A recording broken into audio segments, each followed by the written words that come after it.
The saga of original shit coming out as people complain about original shit not coming out continues with 28 years later, The Bone Temple. My spoiler talk, here we are. Hopefully you've gotten a chance to see this movie because there's a lot that goes on, and I'm talking about it still kind of early even though it came out a couple of days ago, but if you want to avoid spoilers, get the fuck out right now. With that being said, let's talk spoilers for 28 years, The Bone Temple. Starting with the fact that I really enjoyed how this one jumps immediately in, and we're following exactly where the last movie left off, but we are doing a different type of feel to it. It starts off very different and still and somber compared to the last film. Here, it's a much more calming opening.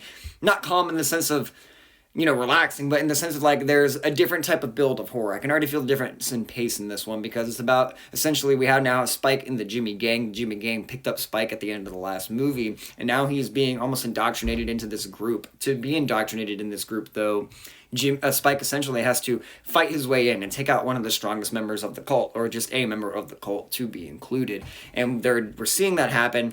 Spike's doing his thing. He's fighting to survive. And with that, though, it's really interesting because I think Spike, in this case, there's not a lot of dialogue going on except for with Jimmy Crystal. But while we're seeing that happen, we really tell that Spike is just an innocent kid in this. And it's tragic to watch the tragic opening because Spike takes out the other dude, unalives him, cuts him in the wrong spot in the leg. He almost wasn't even trying to kill him. He's just defending himself. And the guy starts bleeding out. But that really does a character building moment for the gang itself, the Jimmy cult, because they all just start kind of laughing, treating it casually. And this dude is really bleeding out. Like, it's not a fun moment. It's almost an outlandish, gory moment, but it's treated with such desensitization from the people around this character that you as an audience member just start to feel bad. And that was one thing I really appreciated about this movie. Is I think they did a good job at handling that tonal balance of sometimes the gore can be outlandish, but at the end of the day, it hones it in with the human reactions to it, especially in this opening pool scene. Even right down to the title card pop-up moment when it says The Bone Temple, it's over the cult as they're walking ahead. You can tell us what this movie is really going to be about, less so than The Infected. And it does a good job at setting that tone really early on. And that's when we jump over to the other plot line of this that really brought in the uniqueness of this movie was Dr. Ralph Fiennes with essentially his character. Kelson is like the heart of this movie because you see him bonding with the Alpha. You see him bonding with Samson. And I really love Samson. Samson's my favorite character. I didn't want to spoil the fact that he is the Alpha in this movie. If I spoil that he has an emotional connection, then I spoiled the fact that he actually is a character that gets built upon in the lore world building within that. It's such a great surprise because I didn't watch any of the trailers for 28 Years Bone Temple. So when seeing that, I was like, I did not expect any of this to happen in the way it is. That's another thing, is like this movie subverts expectations and what you expect. We expect to follow Spike the whole time and have that be the carryover, but no, it's actually almost Dr. Ian Kelson's movie just as much as it is Spike's, if not even more so, because here we are contemplating two different sides of the spectrum on how people would react to the apocalypse, or just belief systems in general, science compared to the religious aspect, cult-like religion compared to scientific mind-driven stuff. And I thought it was interesting how in this movie you're essentially following these two plot lines before they converge.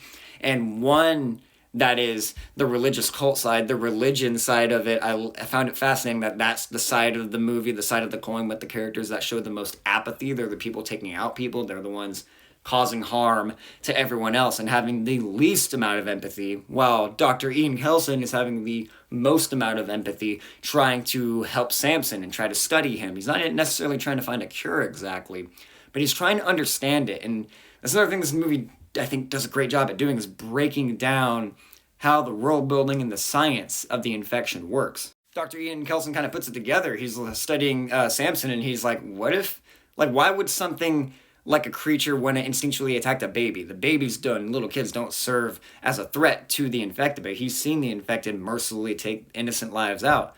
What if there's something motivating an infected to do that? What if it's coming from an outside source, or in this case, more so, less being undead, and more like you're alive, and it's just almost like your emotions have gotten heightened. And that's really fascinating because a scientist would want to break it down like that and really study it from that angle. And the fact that he found a way to get enough distance and really study an alpha from that level had to have taken years of research and thought. And I appreciate it because here I buy that this character would do that. And I like how it does make it a different approach. It's almost as if you start rooting for the infected, not more so, but like at a point, you're really rooting for Samson more than anyone in this movie. If not rooting for him now, at least feeling that sense of sympathy, like this dude still has memories. Like he's still almost clinging on to what he was before he became an infected alpha zombie. Like there are moments when he starts taking the stuff that Dr. Ian Kelson is giving him, And you see him start exploring the world again. And that moment where Samson goes into the train and he's just looking around and he's remembering being on this train. That line where he's just like, suddenly remembers being asked about a ticket and he says the words, he's like, I don't have a ticket. I got chills up my body. I was just like, oh my god, he has memories. And then he starts fighting off the other infected because they see him as a threat. And it's just like, I don't have a ticket.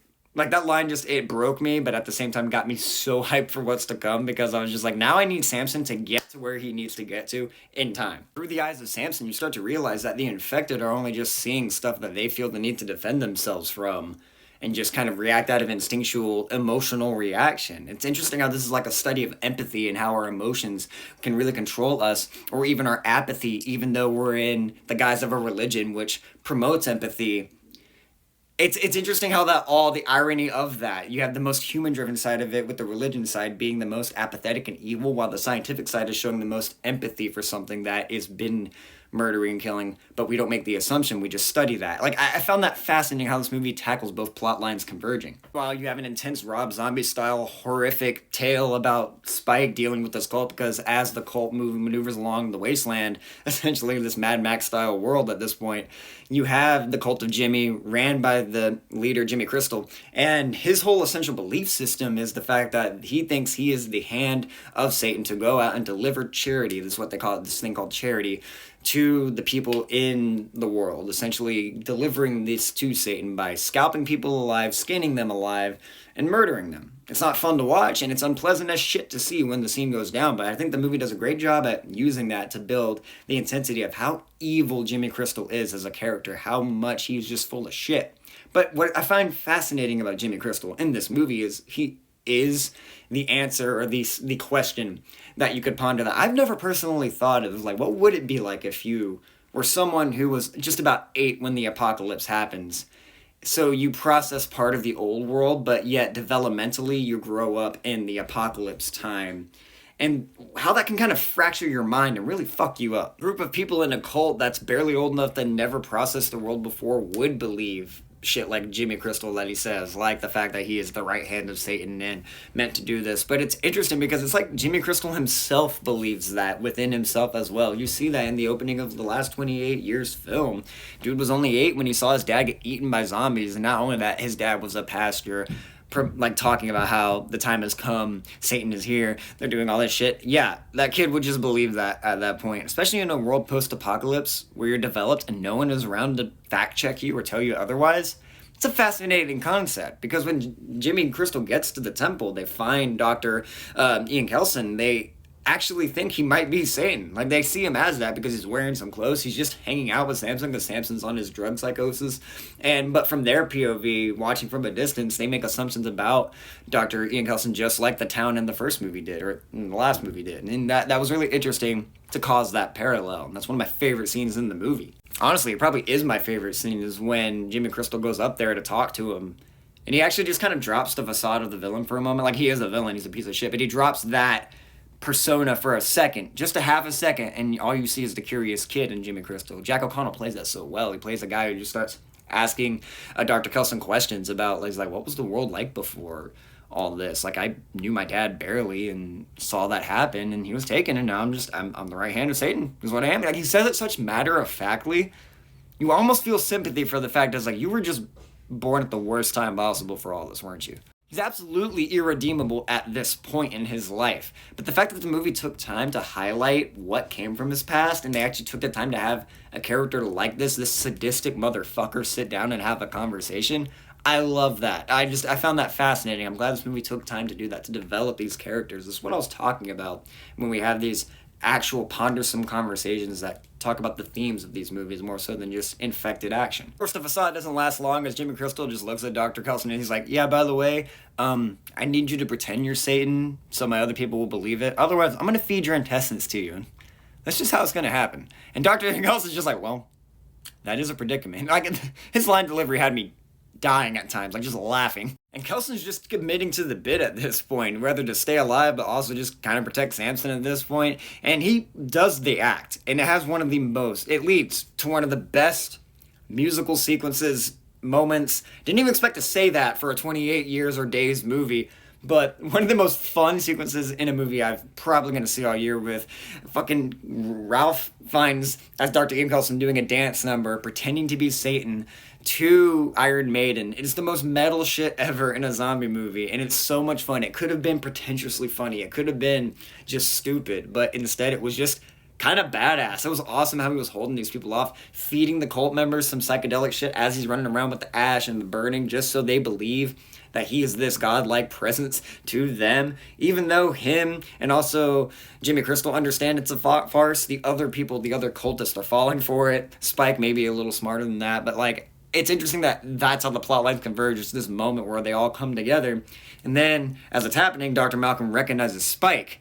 And it leads to a great moment where I like that. That's the one thing is like, if anything, Dr. Coulson just believes Spike has suffered enough. He's a kid as well, and he has sympathy for kids like that. I think that's why he has sympathy for stuff like people like Samson, who's technically now a redeveloping person, or people like Spike, who's an innocent presence in this, or even Jimmy Ink, I believe, who is the other character that's feeling sympathy for Spike throughout the movie, the one character that makes the hand gang feel more three-dimensional, because you can see that someone would feel kind of bad for Spike. Like, Spike's watching these people get skinned alive earlier in the movie, and he's like, get me out of here. I don't want this. And I appreciate that. It's like, I like the movie paid attention that anytime Spike saw an opportunity to escape, the movie would have Spike try to escape, so the audience isn't like, why isn't he trying to leave? Spike's soul's essentially on the line in this movie because he's being trained to skin people like the gang is, and it's this really terrifying thing. But all the intensity built up with the farm sequence is that much more satisfactory when Spike and Ink and Dr.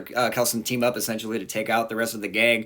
They fight Jimmy. It's a quick encounter, admittedly. That's one of the moments if I had to pick a nitpick in this movie, I feel like the last interactions, like taking out Jimmy, happened a little fast for my comfort compared to the slow build-up that we were getting with, but it immediately kind of makes up for it, because unlike the last movie where Samson was the terrifying presence, I was like, don't let the Alpha come. I am terrified of that thing. I love how here I'm like, can the Alpha get here ASAP to help us?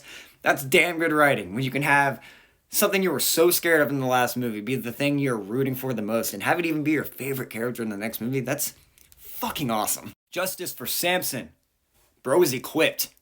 Nothing more poetic than actually crucifying Jimmy Crystal. That was a great moment, and I appreciated it. It was funny walking out at him for a moment. I was like, I wish we got to see Jimmy Crystal's like spine get ripped out like everything else. But actually, my girlfriend made a great point about it, that it's really cool that we got to see Samson take him out, but we don't see Samson do the animalistic infected thing. We see it happens off screen essentially. So it keeps the growth of Samson intact from a visual storytelling and all. Like she pointed that out, it even made me take away that problem I had with it, where I was like, you know what?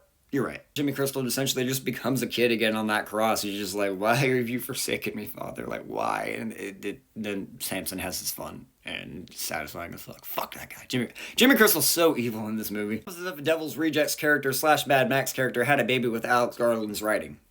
Best way to describe Jimmy Crystal. Whereas 28 years later, the movie before I felt was about parenthood, memory, what makes us human compared to what makes us not. This movie is more about Bone Temple being essentially more about religious psychosis compared to science. What's more in tandem with the other? What is different? What is similar within that? But where can the conversation come from? How would both kind of versions of religion and science react to an apocalypse? I thought that was fascinating in this movie. Conversations from both films almost in tandem with each other in ways that are super unique in my opinion. I really dig these movies. What happens when you can have consistent writing in a trilogy that doesn't try to steer course because the internet bitches and moans about it, while also doing something where you have an original voice coming in to bring their unique vision to it as well, while still being consistent? In Nia DaCosta, I think she took the baton pass and brought it so naturally and made her own thing with this movie. It being her vision, it feels so different, yet within the themes, within the context of the story, it really expands on it. It even justifies